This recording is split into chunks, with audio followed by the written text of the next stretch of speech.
WDWNT, the worldwide leader in Disney Parks news, this is Parks Center.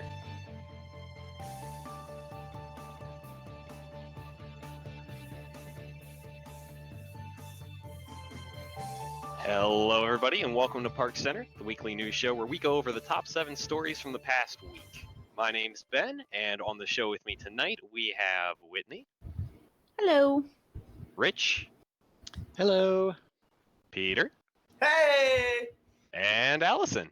Hey, everyone. All right, folks, let's get started with tonight's first topic. Let's thank the studios for a little bit. Studio Appreciation Day was this past weekend, Saturday the 5th, I believe, and we had quite a few people from staff on the show at the event. So let's talk about how that went for a little while. We had such a good time. Rich, Whitney, and I were there. The day started off with some group rides, and the first thing was my favorite ride on Tower of Terror. So it was really set the tone for the day. And we had lunch with an Imagineer. Whitney, do you want to talk about that, or Rich? Yeah, we met with, sorry, Rich, do you want to talk about it? No, go ahead. We met with Imagineer Brian Collins, who worked on the Great Movie Ride, and he actually handed out scenes from the script he wrote for the final scene, was it? Do you remember? And he signed it for everybody. Yeah, so it was a goodbye. It was a goodbye script when the person in the car was doing the applaud for me, applaud for the show. Right. That was cool. That was very cool. Yeah, it was really neat hearing him talk about getting to work on that ride. And then he was nice enough to take pictures with everybody, and so we pretty much got to eat lunch with an Imagineer that day. Nice. Without paying the lunch with Imagineer fee. Yeah, exactly. And there was like a game that was put together, kind of a scavenger hunt type of thing that was pretty tricky, but everyone did really well with it. A lot better than we did. Yeah. Whitney and I gave up pretty fast. It was difficult. So for the ones who were able to pull that off, props to them. That was a hard game they put together. Oh, what was like the high score for it? Like who ended up winning that? Do we remember any of that? They all had names. I don't remember the team names. Right. Yeah. I know one team was called the Scavengers, but I think they came in second place. I'm pretty sure the first place team actually had a perfect score, if I remember right. Yeah, wow. And they got that's bonus pretty points. Amazing. Yeah. Yeah. But the first place team also they won an amazing prize. They won banshees for each of them on the team. The shoulder banshee, not an actual. Oh, not like a real banshee. Yeah. Oh man, I killed that. Oh my god. You would be ride dead to for work that, for most sure. likely, yeah. Yep, and then we took some of them afterwards over to Boardwalk to have some drinks at the lounge. So that's how we capped the night off. Nice. It was just really great meeting everybody, and it was my first event with the WWNT. So I had a blast. Yeah, it was a great deal of fun. It's always good to actually see people in 3D, not just in a screen from time to time. Yeah, and I think there was an announcement made while we were down there for the next big event that's studios based. Yep, we Stage did a 89 live Periscope of announcing our collaboration with WW Celebrations to do Stage 89 next year, which will celebrate the lot of birthdays. We've got some fun stuff planned, which we can't talk about yet, but the dates will be April 27th through May 1st. And I think we're going to open registration this summer for that. Yeah, I think that's correct as well. If you want more details on that, stage89.com is the official page for that. We'll be posting everything on there as soon as details come out. But if you want an event that's going to be a little bit sooner than that, we've also got Wreck the Halls coming up this December. I highly recommend coming out for that. I know I'm going to make it out for that one. Who else is coming for that? Allison and I are coming. Absolutely. Is that everybody on call? I will be there. I think so. I think not sure if we'll be there or not. We'll there's see. A big majority of the staff this time coming to Wreck the Halls. I mean, there's a lot of us signed up, and that's December 5th through the 9th. Yep. So that is going to be a great time. I know it. And we do have the schedule for that on events.wdwnt.com. Yep. But speaking of events that are happening, let's talk about an event that isn't happening anymore. Disney has distinctly confirmed that Night of Joy is no longer happening, or at least I should say it's not returning this year specifically. Uh, uh, a Disney World spokesman has confirmed the Orlando Sentinel, stating last year was our last event. So I stand corrected. They've canceled it forever at this point. Night of Joy, for those of you who didn't know, was an annual Christian music festival that took place in Disney World. I actually went to it once myself, and honestly, I think it was a pretty nice event. Like, they had a lot of good artists, some big names went there. Skillet was there, which I think is really cool because they're actually one of the few Christian rock bands that gets airplay on non-Christian stations. And I think it was a fun event. It's kind of a shame to see it go. Did anybody else here have opinions on this? Well, I worked that event. Oh, when I was really? a cast Ooh, member. let's talk cast. I'm pretty sure that most cast members here are breathing a collective sigh of relief. It was one of the more unruly events historically. Really? Really? Unruly? Yeah, For the Night of yeah. Joy? It was worse than grad nights, at least reputationally. Wow. I've got Bad. some theories on that, but typically for a lot of the in the first time that they were more or less chaperoneless. So they went a little bit more wild than even your typical teenagers would go. So it was a pretty rough night to work. So I wonder if the cast members are excited that this has ended. Oh, they're letting out a giant amen.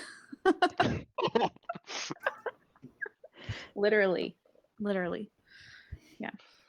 I've actually never done it before, so it makes no difference to me one way or another.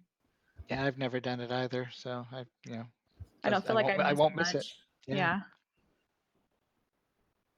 It's Do a we know little anything- confusing. Do we know anything about the attendance? Maybe the attendance was dropping off, or could have been an issue like that, the unruly crowds or no supervision. Was there any comment on that, or anyone know any of the backstory on that? So I don't know the backstory for certain, but I know that last year they moved it to ESPN Zone, or not ESPN Zone, the Wild World of Sports complex. I'm sorry. Yeah. And as a result of that, it wasn't in the park, so you didn't get exclusive ride time access and stuff like that. I think the reason they moved it was because of what Allison was saying, where the event was kind of getting a little unruly, so they wanted to move it somewhere where they had a little bit more control over the crowds. And then I think that shift caused the attendance to drop, and they might have just killed the entire event. Or alternatively, the event was still just equally unruly, and they just didn't want to deal with it anymore. Or alternatively, because money. I'm sure. Why would they cancel an event because money? Are they losing money on this? It could be the calendar too. There's a lot going on. Yeah. And Yeah. especially There weren't enough people to support it to make it worthwhile financially, maybe. Well, and good to some of the speculate. artists have been moved to the Eat to the Beat series, too. That's- So That's fair also too. true. Yeah. So Like it might have Mercy just been Me. reducing confusion. yeah. So moving on from a canceled event to one that I think will probably get canceled pretty quick, in my humble opinion.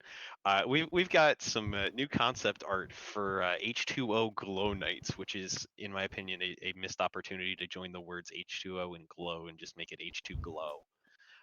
But we've got a little bit of new art for what this is going to look like, including a lot of walk around characters and a giant, is that an inflatable Rex?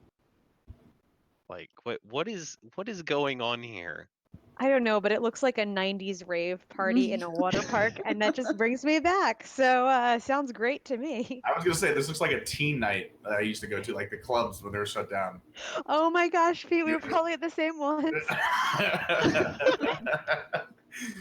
Or if anyone's familiar with Atlantic City, it's like the Harris pool party. It's like you dance around a pool. Like, it's basically what that looks like. It's just glowing, except you're with Disney characters.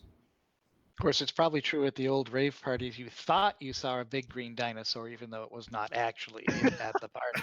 He was That's real. another time. He was real. I I don't know, know, this is another Disney way to make money. It's like the Disney After Hours, the Disney, the extra, all these things where they can get you to spend an extra $100 on top of the price of a ticket.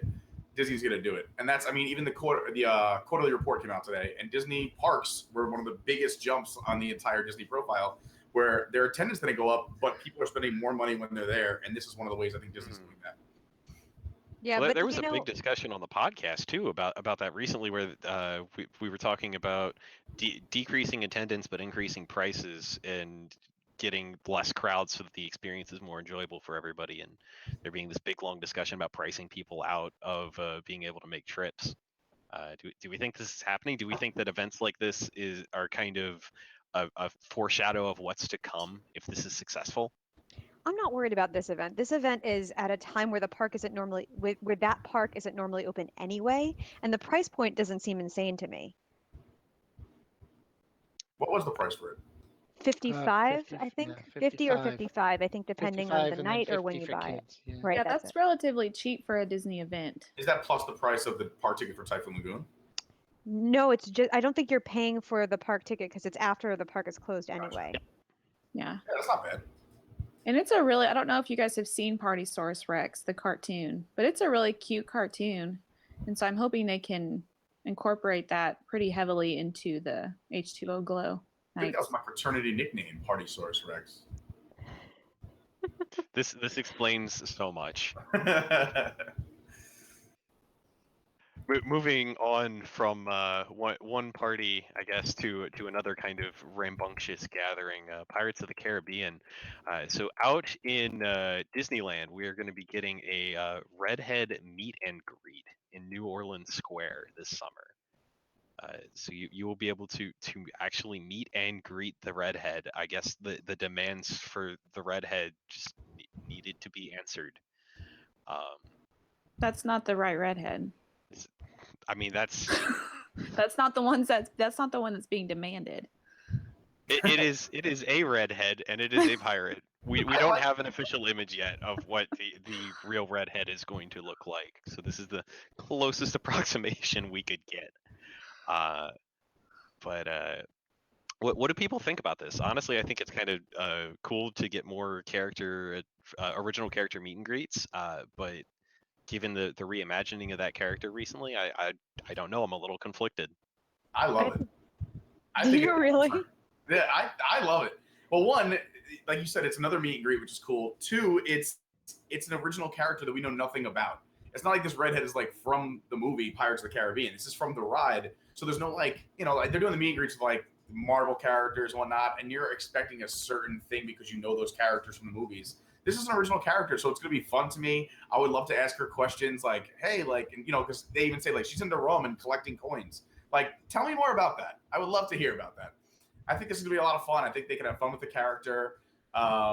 It's cool. It's getting to know a character from a ride. That's like if, it's really exciting for me. I think it'd be a lot of fun. I wish I would do it in Walt Disney World. Pete is much nicer than me. I think what they're doing here is they're trying to create I think they're trying to create nostalgia or an attachment to a character that hasn't existed yet because they're just about to put this version of the redhead in there. And I think Disneyland, because of how many annual pass holders there are that go there, it's a little bit different than Walt Disney World. So they're going to be even more upset, especially because they have the better version of Pirates to begin with. So they're going to be even more upset when it changes.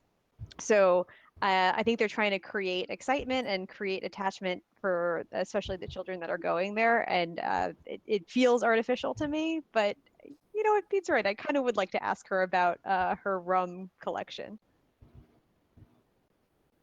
I think it's gonna be a little interesting to see what happens when people ask her about like the previous incarnation of the redhead, and like if she's got some sort of backstory of how she went from being auctioned off to being one of the pirates. Like I think that could be that's gonna be deflected for sure. She's gonna be like, I don't know if I don't remember because of the rum or you, but I don't know what you're talking about. like that's they can't entertain that. Does anyone watch Westworld? that doesn't look like anything to me. Oh, Oh goodness. I'm I was pumped. thinking we got to, at the Studios Appreciation Day, one of the things that the Imagineer shared with us was the character backstory that he wrote for a few of the characters on a Great Movie Ride. I would love to see the created character backstory that the actor playing Red has to know and Yeah. read Yeah. for this meet and greet. That would be very interesting. I think they're doing more of these characters that we don't know, but they can have fun with it in the park. So there is no expectation. There is no script. We don't know if she's saying the right thing or the wrong thing. We saw this at Animal Kingdom. I was there for the 20th anniversary when they did it with the guy in the suit, and he did like a 20-minute presentation. And we didn't know anything about him or Pandora or where the suit came from or why he's there now. And he had all the answers. He was having fun with it. So I think this is another opportunity like that on the other coast. I agree. And speaking of opportunities, for those of you who are only going for one day, there's now the opportunity to get some fast passes along with that. So we've got now 1-day tickets that are being offered that include pre-selected Fast Pass Plus reservations.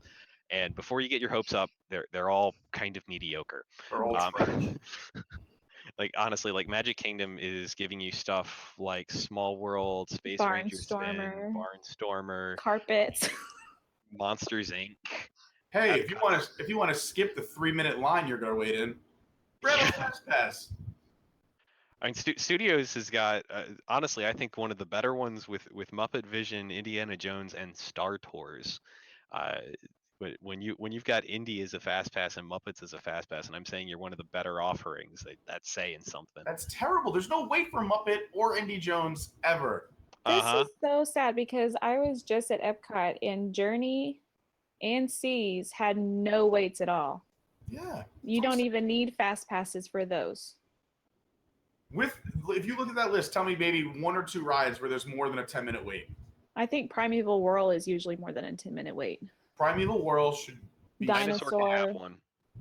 River Depending on the Rapids, time of day, Spaceship Earth and Living with the Land can be 30 but to 50 right, minutes. those Soarin' people. This is for the unprepared people, obviously, because I mean, if you're going there without fast passes or without a 1-day ticket and you want them, you're buying this. And if you're prepared for your vacation, you know how to go on rides at certain times or the parks on certain days. You're spending all this money to go to Walt Disney World. You should do your prep work. All these rides can be found at a certain time of the day at a very low wait. This is the worst. This is So my you think complete these are- opposite of a redhead. Do you think these are tickets for people who maybe don't know what they're doing? And Yes, for people who like first-time visitors? 100%. Oh, honestly, I think a 1-day ticket is distinctly for people who don't know what they're doing. Just to be clear. Absolutely. Or people that hate money. They're just like, what do you want to do today? Like, I don't know what to do with all these zeros in my bank account. I'm just going to go buy a 1-day ticket. Well, you should be using them to subscribe to our Patreon, www.com. Click on the Patreon Nice link and plug, there, join our Dan. wings. I think probably what's happening here is that Disney is responding to guests like reporting on their experience and saying, well, I didn't have any fast passes because I came in this for a 1-day thing and I didn't get to do anything. So I guess they're trying to like perpetrate some kind of fraud on these people because they could all just at that same day like find fast passes for all of those attractions. I don't think there's any day of the year you visit and you can't get on the same day a fast pass for those particular attractions that are listed. So maybe it's just a way to placate them and be like, well, they don't really know what they're doing anyway, so let's give them this. They'll think that they're getting something.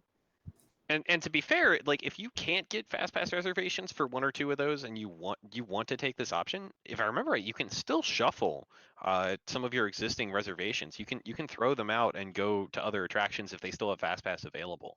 So you could still Can you use do this that? Is effectively that a if you wanted to. workaround? I thought I've seen nothing in our article mentioning that you can't do this, and I seem to remember with FastPass Plus that you can Yeah, you can throw shuffle out a around. reservation. That's a and fun make it Someone work. on staff needs to volunteer to go do this. That is a fun workaround if you can do that. I thought Disney would for sure lock those in. Like you have to use those rides. And then I believe in the article it said after you do the 3, you can use the rotating 4th and then the 5th and then the 6th and so on and so True. on. But that's interesting if you could change them. Because, yeah, like you said, those rides you can get a fast pass for. Although it does say at the end of the article, regular fast pass selection and limitations will be in place for these tickets, requiring that you use 3 selections before additional ones can be made. doesn't actually say anything about whether you can delete these and sub in something else or whether they are somehow locked down. One of us will just have to try it and see what happens. Yep. Oh man. So speaking of regrettable decisions, uh, we're going to be having more drinking in the Magic Kingdom. So the Crystal Palace and the Plaza now both have alcohol menus, which I personally am a little surprised that we're getting more alcohol in our Magic Kingdom. I thought that there was going to be a exception for Be Our Guest because it was wine and it's French themed, and that's one thing. But this, we've got beer, we've got cider, we've got wine, we've got a mimosa, uh, all at the Crystal Palace, and then Plaza has a beer menu as well and some sangria even. What do people think about this? Like this, to me, I think it's a little bit. I don't want to say a slap in the face, but it feels like some people might need one after drinking more. Well, the mimosa is not that shocking because the mimosa is a very popular breakfast beverage anyway. So that one that one doesn't bother me at all. To drink that early in the morning, like if you're at breakfast to drink that early in the morning, like beer and wine, but at dinner, I don't know. These don't seem to bother me, the additions of the alcohol. And I'm not really surprised because if they can get another $10 or $11 out of somebody so that they can have a beverage, they're definitely going to go for it. It's just hard for me to imagine the person who's like, "Oh, I'm going to have dinner at the Crystal Palace. Like, I'd like a Chardonnay with that." This isn't. I mean, Disney's tiptoeing into this arena. Obviously, there was no drinking at all, and then it was Beauty and the Beast, and then it was select 4 restaurants. Now the other 2, you can't walk around with it. You have to stay in the restaurant to kind of keep the rules in check for Magic Kingdom because they don't want people to lose it. But this is another situation with money and getting your more money out of your pockets. The margins on alcohol are the highest margins they're going to have almost anywhere. I think they make somewhere between 800 and 900%. Even you can even see it there. They're charging $9 or something like that for a beer. And I used to sell beer. They're probably getting it for less than $1 a bottle. So for them, it's just sick margins. And they're doing it little by little. We're not doing hard liquor. We're just doing like beer and wine, so no one gets out of control. But this was inevitable, and I think you're going to see it slowly happen more and more to more restaurants. They'll start adding more to their menus, but they're kind of just easing in because they don't want people to lose their minds. I'm excited about it, though. There's a good IPA on that I'm a menu. little excited because I'm a big fan of cider, and seeing the Angry Orchard on that menu made me a little happy. But yeah, they had some Cigar City feels a little Highlight. off. That IPA is awesome. All right, and I guess drifting on from there into some more food-related news, we do officially have confirmation of where the space-themed restaurant, we don't have a better name for it yet, is going to be placed in EPCOT. So we found out about this, I believe, at the D23 Expo last year, that it was going to happen, and we got a little bit of concept art for what this is going to look like, but we didn't know where this was going to happen. I don't think we still quite know when this is going to be happening. But there were some rumors floating around for a while that the reason they were renovating the Wonders of Life Pavilion was for this restaurant, and that is patently false now. We've got confirmation that this is being put in between Test Track and Mission Space, so on the other side from where Wonders of Life is. So I think I'm a little excited both for what this restaurant's going to be and also the fact that Wonders of Life is getting renovated and not being this. I am very interested to see what they're going to be doing with Wonders of Life then. I'm also excited to stop hearing people suggest that Wonders of Life is going to be the location of the space restaurant because it was just never going to happen, and it made a lot more sense that it would be on this side of the park and also not in a building that enormous. But the restaurant itself, I just love to see any kind of any news on this because I think this restaurant is going to be mind-blowing inside. But one would say out of this world. Oh, you stole it from me. I was waiting. I was sitting here patiently, waiting my turn. And is no one concerned about that astronaut floating in space while everyone's eating? The guy looks like he needs help. Look at him. He's like, anybody, hello.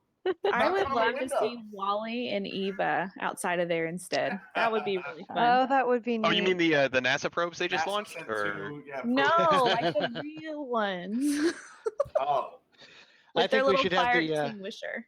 I think we should have the mechanical maintenance droids from Star Tours come and wash your windows, and the oh ones man, with the The that'd be helmets. so squeegees? sweet. There's so many That ways would be to do great. this.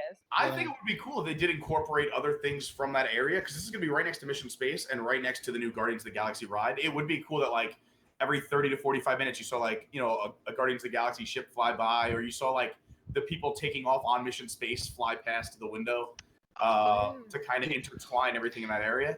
This is me Maybe just Gary Sinise floating by. Oh, Gary, we miss Gary. That's what happened to him. All right. This is gonna be awesome. I love this. Anything with more complete immersion. This is what Disney does best. I think I'm pumped about it. And again, I'm psyched for whatever is going in Wonders of Life.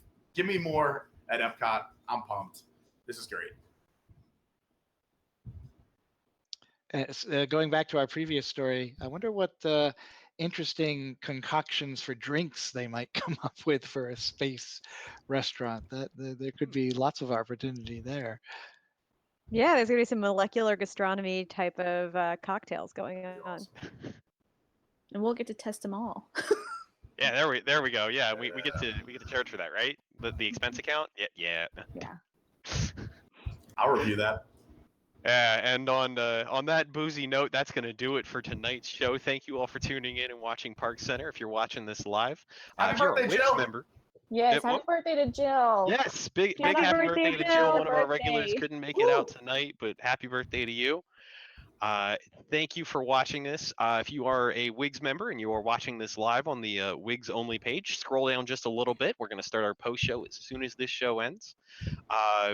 Couple quick notes for next week. We won't be having a post show because we're going to be having Around the Hub come on right afterwards. And that looks like that's it for the calendar this week. Again, highly recommend you all check out the Wreck the Halls event coming up. Events.wdwnt.com for more information on that. And on that note, that's going to do it for this week's show. Hope to see you all next week. Bye. Bye. Ciao, babies. Sivako!